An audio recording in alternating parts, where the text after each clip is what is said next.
Oh, hello, how are you doing? Well, as you can see, I'm in a different location because it's weekend here. But I ain't gonna forget about you. Nope. So, we're in the first days of 2025, and what it means is that the Galaxy Unpacked event is closer to us. So in this video, I'm gonna try to convince you not to buy the S24 Ultra because the S25 Ultra is way better than this.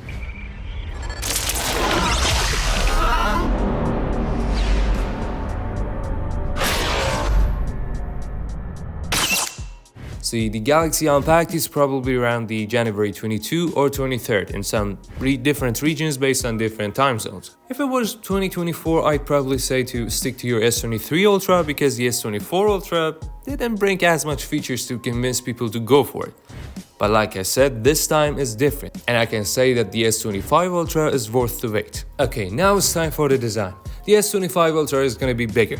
It comes around 6.9 inches, which looks like the iPhone 16 Pro Max. And apart from the size, Samsung really wants to change the design of its flagship this year. And by flattening the frames and curving the edges, it wants to reduce the gap between the normal S25 and the S25 Ultra, which is a good sign. It means when you buy any versions of the S25, you're gonna have the same pleasant experience as the Ultra. Not exactly the same, but close to the Ultra. The front and the back glass is gonna be fully flat, even flatter than the S24 Ultra. And as you can see, the S24 had a little bit of curvature in the frame, but this time it's fully gone. Some might say that it exactly looks like the iPhone, but I think it's a good thing because when a company does something good, the other companies must follow the direction to make their devices better and more pleasant to work with. You see, the camera layout didn't change at all, but the frames of each lens is gonna be something like the Z Fold 6 or the Z Flip 6. It's a ring that makes the camera lenses to pop more and it's protective as well. And the S Pen is gonna be the same as last year, and the overall build and material is the same as last year's also. And as you know, the S24 Ultra used titanium, like the iPhone 15 Pro,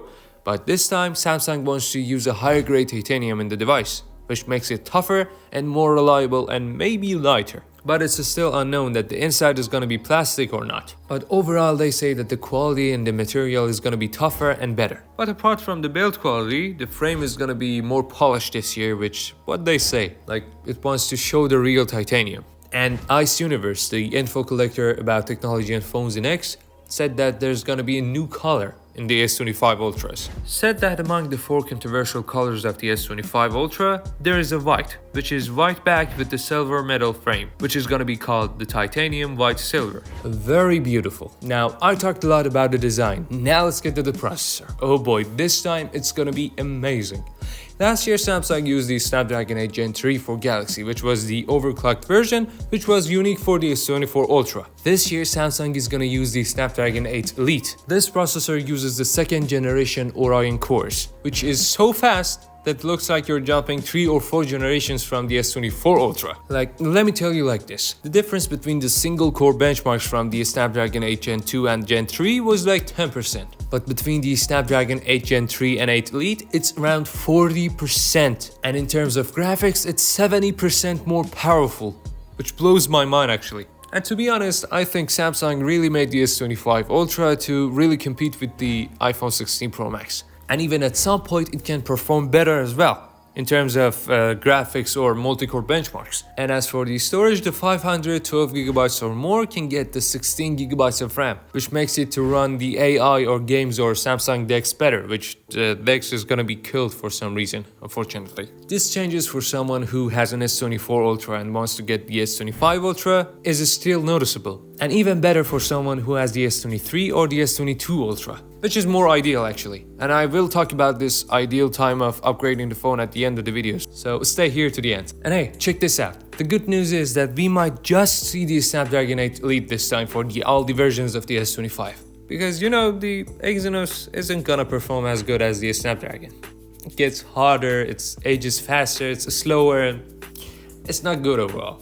And I gotta say, because the Snapdragon 8 Elite has some powerful efficiency cores, it means that the battery is gonna perform better as well. And for the camera, looks like Samsung finally wants to upgrade the ultra-wide camera, which was a 12 megapixel lens, which was used in S20 up to the 24 Ultra, 4 generations. And finally, they're gonna use a 50 megapixel sensor for the ultra-wide lens, which we probably can see a drastic jump in terms of the quality, the clarity, the noises, and the resolution, of course. And it means that the ultrawide sensor can perform better at night too, and take pictures that are less noisy and have more clarity. And other than the ultrawide sensor, the main camera or the 3x or 5x aren't gonna change that much. But there's some talkings that maybe Samsung uses the same technology as the Huawei, which used into PR70 for the 5x periscope lens, which had a variable zoom, but it's unlikely to happen. And because of the power of Snapdragon 8 Elite, we might see some features that were only available in photos might come to the videos as well, like the magic eraser, which can remove the disturbing objects without affecting the quality, which is very cool. There's nothing much to say about the camera this year apart from the ultra wide or some minimal changes, but it's possible that Samsung wants to upgrade the camera in terms of software, which takes us to the next part, the software.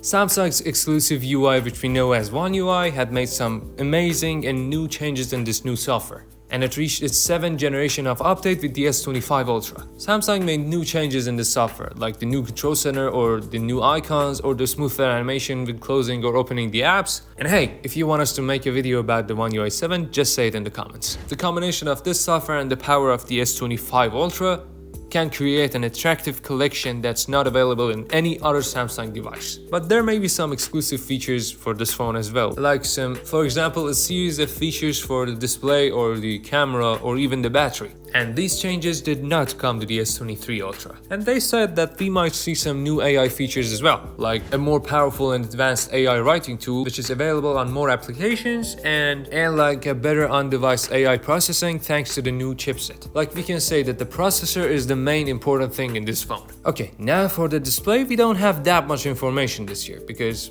it's basically the same. I mean, it uses the same anti-reflective coating which was on the S24 Ultra, has the same refresh rate, the same resolution, and it even uses the same 8-bit panel. Like, I don't think Samsung uses a 10 or 12-bit panel on its devices. Like, Xiaomi is using 10 or 12-bit even on its mid-range device, yet Apple or Samsung don't. I'm paying $1,500 for a phone that has the best display in a smartphone and it's still stuck at 8-bit. What the hell? The only difference that the display has is the bezel, which is narrower than before, which increases the screen to body ratio to 90%. 2% more than the previous generation. And the Ice Universe said that this time the Galaxy S25 Ultra has a slimmer bezels than iPhone 16 Pro Max. Okay, now as for the battery, there's not much of a change here. Like, Samsung is using the same combination of a 5000 mAh battery and a 45-watt charger, which doesn't make any single difference. I mean, I think the main improvement here is going to be for the cooling system, which can cool the phone then faster as before. And there's some news about the improvement of the wireless charging, but I think they're going to improve the wireless charging as well.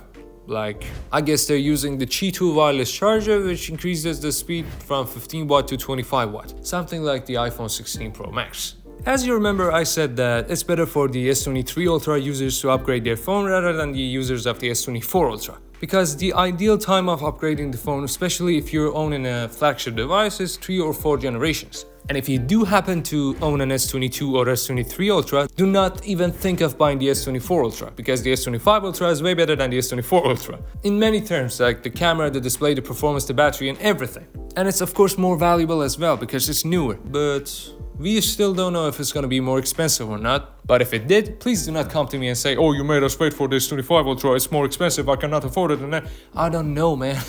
It's not up to me.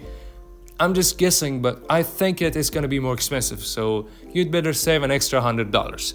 And that's it. Thank you for watching my video up to now, and if you did, please consider subscribing to the channel and hit the like button. And don't remember to ring the bell so you wouldn't miss any new content. If you have any questions or tips that can make our videos better, I'd gladly would like to see it, and I will answer to all of them. This is ByteForge, and see you in the next one.